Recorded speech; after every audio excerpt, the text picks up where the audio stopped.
Chers amis golfeurs, bonjour et bienvenue pour une nouvelle vidéo de 33 Golf Lab. Alors je vous l'avais dit, je vous l'avais annoncé lorsque, il y a une semaine je crois, je vous avais montré comment on pouvait s'entraîner sur du bois avec son chipping. Donc je continue cette thématique du petit jeu, du wedging. Et aujourd'hui je vais essayer de vous parler de la notion extrêmement importante de bounce. Mais ça va aller un petit peu au-delà du bounce. Je vais vraiment me positionner en tant que club maker et essayer de par la compréhension de l'outil que vous avez entre les mains, à savoir ici un 54 degrés, comment l'étude de cet outil et sa compréhension m'a personnellement permis, il y a quelques années de cela, une forme de révolution, une étincelle dans mon petit jeu, qui n'a pas mis très longtemps à se mettre en place, qui a balayé des années de mythologie, j'ai envie de dire, sur l'enseignement que j'avais pu recevoir en termes de petits jeux. Et donc je vais essayer de vous transmettre ce point de vue-là, comment effectivement la compréhension d'un outil permet ensuite de mieux comprendre ce qu'il faut faire, la tâche à accomplir dans des situations diverses. Et ici on parle vraiment de petits jeux, qui est vraiment le compartiment qui personnellement me fascine le plus. Donc voilà, donc je vais essayer de couvrir cet aspect aujourd'hui, une fois pour toutes, parce qu'on lit tout et son contraire sur internet. Donc je vais vous donner mon point de vue de clubmaker mais aussi de golfeur, parce que les deux pour moi vont ensemble. Je suis quelqu'un qui adore m'entraîner, qui adore comprendre, qui adore réfléchir, dans le but de bien sûr de me perfectionner tout simplement. Et je pense m'être un petit peu perfectionné dans le domaine du petit jeu, qui a longtemps été ma bête noire en compétition. Voilà. Donc cette vidéo va essayer de couvrir cette thématique. Je serai très heureux de recevoir des commentaires, de pouvoir y répondre, des critiques. Vraiment, n'hésitez pas à vous exprimer sur ce sujet, parce qu'il est vaste, il est complexe. Donc voilà. Et puis si vous aimez cette vidéo, n'hésitez pas à appuyer bien sûr sur le bouton like, ça fait toujours plaisir, ou à vous abonner à ma chaîne pour pouvoir recevoir les futures vidéos. Et je pense que pendant ces 4 semaines de confinement, je vais avoir le temps de faire des vidéos et de vous raconter des choses sur le matériel et sur le golf en général, qui pourront peut-être vous apporter quelque chose. Alors je vous disais à l'instant que les wedges sont des outils qui vont permettre d'accomplir une voire plusieurs tâches différentes. Et je suis très attaché à cette notion d'outil en tant que clubmaker, et je passe mon temps d'ailleurs à raconter aux golfeurs qui viennent me voir en fitting que je vais leur construire certes, des bons clubs, des beaux clubs, que sais-je, mais surtout je vais leur construire des outils qui ont une caractéristique propre. Je vais essayer de leur expliquer cet outil et derrière, effectivement, leur montrer que cet outil va permettre de générer certaines formes de trajectoires, de résultats, etc. sur le parcours de golf. Alors, je vais faire un tout petit détour et vous raconter une petite histoire. Lorsque j'ai débuté ma carrière de clubmaker, j'ai été formé, comme vous le savez peut-être, par un clubmaker à Toulouse qui s'appelait Gérard Ferrand. Et parmi les outils qu'il m'a vendus lorsqu'il a pris sa retraite, il y avait cet outil. Il y avait cet outil dans un carton. Et quand je suis rentré à Bordeaux, je me suis retrouvé avec cet outil. Je me suis dit, tiens, à quoi sert-il? À quoi sert-il cet outil? Clairement, en prenant une tête, je me suis rendu compte que c'était le bon diamètre pour une tête. Bon. Pour nettoyer une tête? Non, pas vraiment. Il y a d'autres méthodes, d'autres techniques plus efficaces. Alors à quoi sert-il? Clairement, un bras de levier qui sert à visser ou dévisser. Mais visser ou dévisser quoi? Bon, donc je l'ai remisé, je l'ai mis de côté. Je n'ai pas appelé Gérard parce que je ne voulais pas passer pour un idiot qui ne savait pas se servir d'un outil. En fait, quand même, ça me trottait dans la tête. À quoi ça sert? Il y a forcément une explication. C'était pas un outil qu'il utilisait pour réparer son vélo, par exemple. J'avais bien compris que c'était pour un club de golf. Bon. Et puis un jour, arrive à mon atelier un golfeur avec une tête de fer et avec un shaft acier qui avait été cassé de 1 cm, juste au-dessus du hosel. Et il me dit, bon, est-ce que vous pouvez le réparer? Alors, je dis, bah, bien sûr, naturellement. Alors j'ai pris cette tête, je l'ai chauffée, évidemment. Je savais que je ne pouvais pas utiliser mon extracteur de shaft qui est juste devant moi, là, que vous ne voyez pas, mais peu importe. Un extracteur qui permet d'extraire un shaft, bon, mais il faut au moins 30 cm de shaft pour pouvoir l'extraire facilement. Là, j'avais 1 cm. Donc, bon, j'ai chauffé, j'ai pris une pince classique pour essayer de l'enlever, mais ça venait pas. Ça venait pas. Et le problème quand on chauffe, si on chauffe trop, ben, c'est qu'on risque d'attaquer le métal. Je vous parle même pas du scénario si ça avait été une tête de driver, ça aurait été encore plus risqué, j'aurais pu enlever la peinture. J'y arrivais pas. Et puis, je regarde cet outil qui était juste à côté. Et je me suis dit, tiens, si ça se trouve, c'est ça. Je l'ai rentré dans le shaft cassé, j'ai effectivement dévissé en faisant une pression régulière, et c'est venu tout seul. Voilà. J'avais trouvé la fonction, la tâche à accomplir de cet outil. Alors, je referme la parenthèse, mais c'est quelque chose de très important. Je suis à la fois golfeur et clubmaker, et le fait d'être clubmaker et non pas enseignant me permet quand même de réfléchir sur un outil.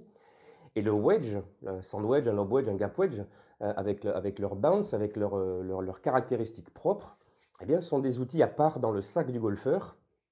Je vous rappelle quand même que le sand wedge a été inventé en 1934 par un monsieur qui s'appelait Gene Sarazen, qui a révolutionné le monde du golf. Avant Gene Sarazen, à l'époque de Bobby Jones, il n'y avait pas de bounce. Donc oui, il jouait avec des wedges beaucoup plus difficiles à jouer qu'aujourd'hui. Alors, on va revenir sur cette thématique. Évidemment, aujourd'hui, je ne vais parler que de ça, mais comprenez bien cette idée que comprendre l'outil que vous avez entre les mains va vous permettre de mieux accomplir une certaine tâche. Tiens, je reprends un autre exemple. Je suis sidéré parfois du fait que la plupart des golfeurs qui viennent me voir ne connaissent même pas le loft ou le lie, j'en parle même pas, de leur club. Bon, ce sont pourtant deux paramètres clés de la performance de l'outil que vous avez entre les mains qui vont générer des distances et des trajectoires bien particulières. Donc le bounce fait partie de ces paramètres. Donc oui, connaître, savoir avec quoi on joue, savoir ce qu'on a entre les mains est très important, très important pour améliorer son swing, pour se connaître, pour savoir ce qu'il faut faire, ce qu'on peut faire avec cet outil. Et derrière, ça va vous permettre de travailler votre swing, mais en sachant ce que peut et ne peut pas faire votre outil. On se retrouve dans mon jardin pour parler plus en détail de cette notion de bounce sur les wedges.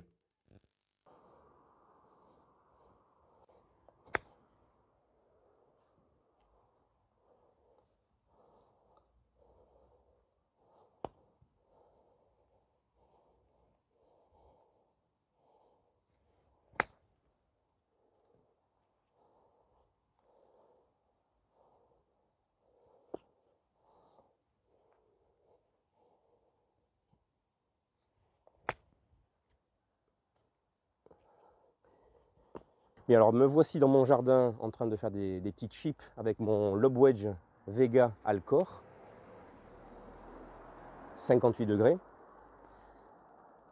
Et ce lob wedge, comme tous les lob wedges qui existent aujourd'hui sur le marché, vient avec cette notion de bounce, donc qui remonte à 1934 et Gene Sarazen. Donc le bounce, vous savez ce que c'est le fait que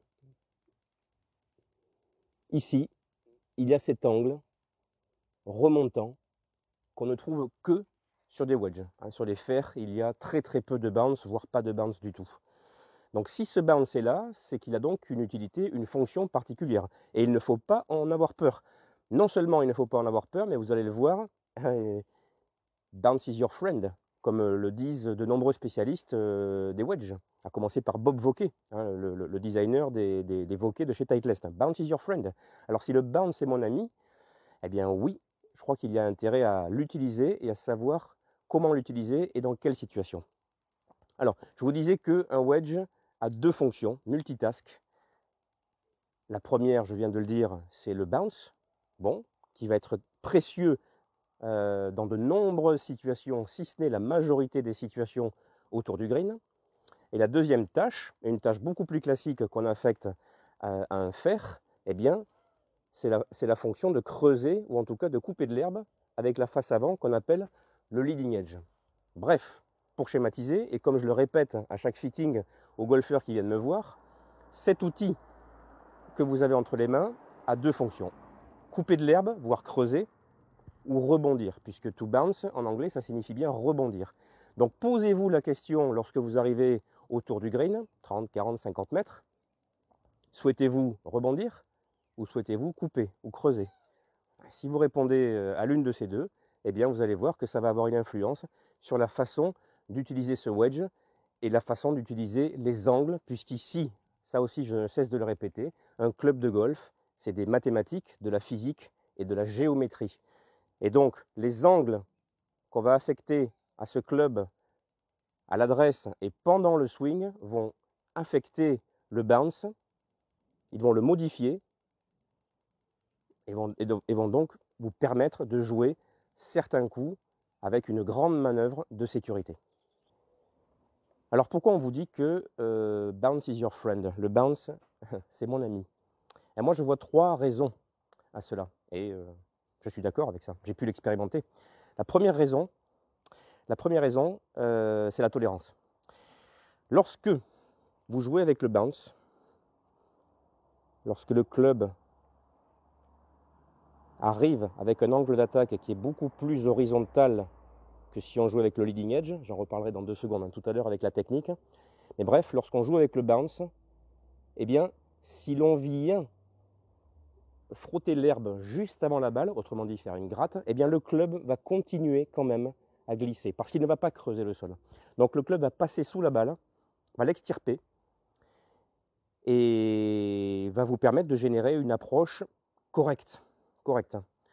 Ça, c'est la première raison, c'est la tolérance. C'est le fait que le club continue son vol. Il n'est pas arrêté, il continue d'accélérer, qui est un facteur clé de succès, l'accélération sur un coup de wedge. Oui, le club n'est pas arrêté. Le club n'est pas arrêté, il entre en friction, il peut entrer en friction avant la balle, et il continue d'accélérer, donc le résultat est souvent très correct. Ça, c'est la première raison. La deuxième raison, qui m'a fait halluciner quand j'ai commencé à maîtriser un petit peu cette technique, en m'entraînant donc à en baisse sur des greens synthétiques rapides, durs et rapides, où je voyais bien que je n'arrivais pas à donner beaucoup de spin à mes balles. J'avais beau m'acharner, et que je voyais derrière des pros qui passaient et qui, eux, arrêtaient leurs balles très facilement. Je me disais, c'est pas possible, je passe à côté de quelque chose. Et on se rend compte que cette deuxième raison, c'est le spin. Lorsque vous jouez avec le bounce, ce qui se passe, alors ça va trop vite pour le voir bien sûr, mais ce qui se passe, c'est que la balle va rester en friction avec le club et va prendre quasiment toutes les rainures de votre club. Et on le sait, les rainures permettent de générer du spin.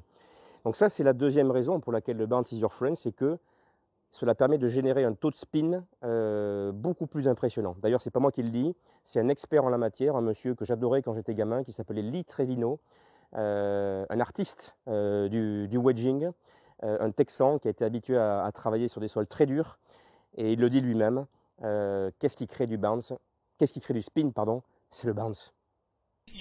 People don't understand. You know what puts spin on the ball? Bounce.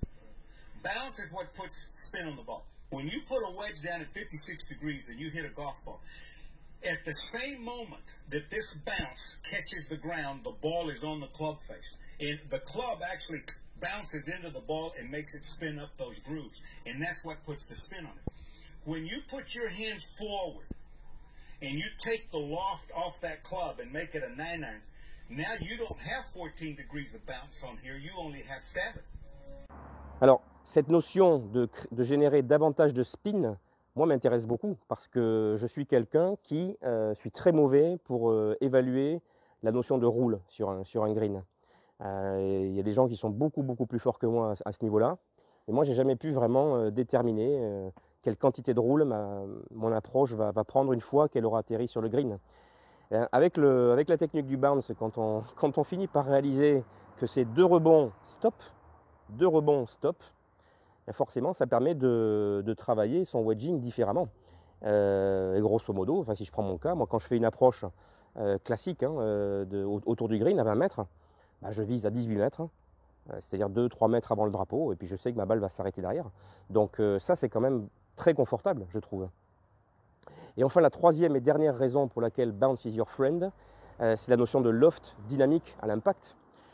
On démarre avec un club qui fait ici, par exemple, 58 degrés.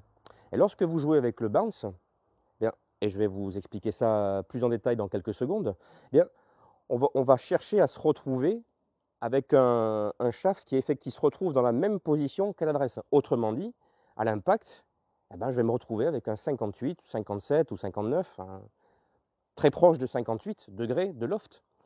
Ce qui, en termes de contrôle des distances, est très intéressant. Parce que si on joue avec le leading edge, et là encore, bon, je vais le montrer dans quelques instants, si on joue avec le leading edge avec un shaft qui se retrouve comme ça à l'adresse et comme ça à l'impact, bah, c'est plus 58 degrés de loft que vous avez entre les mains. C'est 53, 54, 52, c'est pas trop. Mais bref, c'est plus du tout le même loft. Donc, en termes de gestion de ces distances, ça devient beaucoup plus épineux à travailler. C'est beaucoup plus long comme processus. Ça prend des mois, voire des années. Alors que lorsqu'on maîtrise bien la technique du bounce, moi c'est une des premières choses que j'ai constatées, c'est que j'avais des longueurs de balles beaucoup plus régulières qu'avant. Voilà, quand je m'entraînais à 20 mètres, oui, mes balles faisaient entre 15 et 25 mètres, et progressivement j'ai resserré l'écart, mais avant ça pouvait faire 10 mètres comme 30 mètres, parce que je ne maîtrisais pas du tout mon loft et ma roule. Là aussi, ça rejoint le taux de spin, hein. Donc, bounce is your friend pour ces trois raisons. La tolérance en cas de gratte, plus de spin et un loft dynamique beaucoup plus précis à l'impact par rapport au club que vous jouez. Et les deux combinés, le spin et le loft, vous permettent de travailler un gapping de vos wedges, je crois, beaucoup plus rapide et beaucoup plus précis. Voilà. Alors, dernière partie de cette vidéo, le comment. Comment utiliser efficacement soit le bounce, soit le leading edge, c'est-à-dire comment faire glisser le club ou comment couper de l'herbe, voire creuser le sol, hein. Là, c'est effectivement la compréhension de la géométrie du club qui va vous permettre de peaufiner ces deux techniques. Car oui, je pense qu'il faut le dire, il y a ces deux techniques, je pense qu'il faut les maîtriser, même si, à mon avis, je pense, encore une fois, que la technique du bounce va être utilisée dans la grande majorité des cas autour du green. Et ça, cela n'engage que moi. En tout cas, pour revenir à ces deux scénarios possibles, je vais commencer par le premier, puisque c'est celui que je vois dans, allez, sans mentir, 90% des cas lorsque des golfeurs viennent me voir en fitting, donc des golfeurs de niveau débutant à, je dirais, bon, voire très bon niveau. Tous me font des approches comme ça.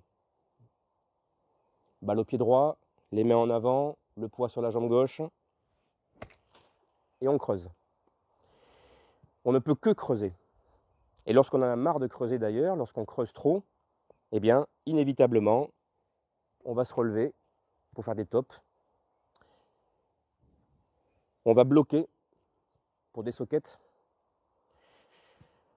Ou on va faire des grattes. Et le club qui s'enfonce et la balle qui n'a même pas fait 1 centimètre. Donc, cette technique, encore une fois, elle existe depuis très très très longtemps, puisque c'est comme ça qu'on m'a appris à faire des approches, quand j'avais 12 ans. Cette technique, vous la verrez chez Phil Mickelson, son fameux hinge and hold, hein, où il vous dit qu'il faut casser et ensuite maintenir cet angle des poignets avec le shaft. Bon, on ne va pas dire quand même que Phil Mickelson est mauvais aux approches, c'est un des meilleurs joueurs du monde autour des greens.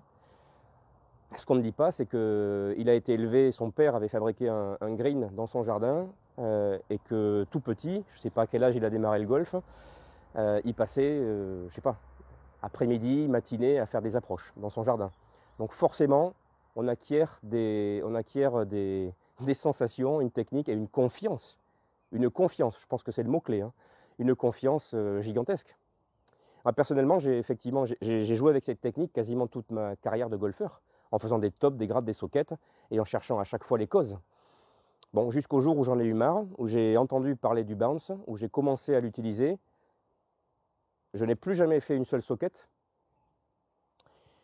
Il m'arrive de faire des tops, et il m'arrive de faire des grattes, mais quand je fais des grattes, effectivement, comme vous l'avez compris par rapport à ce que j'ai dit précédemment, si je fais une toute petite gratte, eh bien le club va continuer à glisser et cela va me donner un résultat tout à fait correct. C'est-à-dire qu'au lieu de faire 2 mètres, si j'avais eu les mains en avant, eh bien je vais faire 10-15 mètres et m'approcher, voire me mettre sur le green. Ah, c'est quand même la différence entre un par ou un bogey. Hein. Donc je ne suis pas là pour débattre de ces deux techniques, elles existent, encore une fois. La technique dite du leading edge, avec les mains en avant, le poids sur la jambe gauche, un showman club très vertical, va être essentiel dans des situations lorsqu'on est dans des hautes herbes par exemple, ou lorsque j'y reviendrai, lorsqu'on a une balle enfoncée dans un bunker et qu'on ne peut que creuser justement. Mais hormis ces scénarios, franchement, je pense que la technique du bounce est beaucoup plus tolérante, beaucoup plus facile finalement. Et c'est la raison pour laquelle la grande majorité des pros sur le circuit, si vous les regardez, eh bien, utilisent le bounce en se mettant tout simplement à l'adresse avec le shaft centré sur leur corps, voire très légèrement en avant, avec une face bien souvent légèrement ouverte. Enfin bref, ils exposent le bounce. Ils exposent le bounce, ils n'ont pas peur de jouer avec, ils n'ont pas peur de venir glisser avec la semelle. Hein. C'est vraiment l'idée qu'il faut retenir. Lorsqu'on joue avec le bounce, il faut jouer avec la semelle. Il faut venir la faire glisser sur le sol. Alors que le leading edge, eh bien, vous le voyez, il n'y a plus de bounce. On ne peut que creuser ou couper de l'herbe. Voilà. Donc, deux techniques à maîtriser, à travailler. Je suis devenu vraiment partisan de la deuxième. Elle me semble plus simple, plus tolérante, plus efficace. Voilà, donc voilà pour cette vidéo sur le bounce. Je vous souhaite un bon golf, bon courage pendant ce confinement. Si vous avez la chance d'avoir un petit jardin comme moi, eh bien sûr, je vous encourage à faire des approches, à travailler les deux techniques. Et si vous avez des questions, encore une fois, eh bien n'hésitez pas à m'envoyer un commentaire ou un email avec mon adresse mail qui va s'afficher. Je serai vraiment ravi d'y répondre. Voilà. À très bientôt pour une prochaine vidéo et donc une troisième vidéo sur la notion de wedging. Au revoir.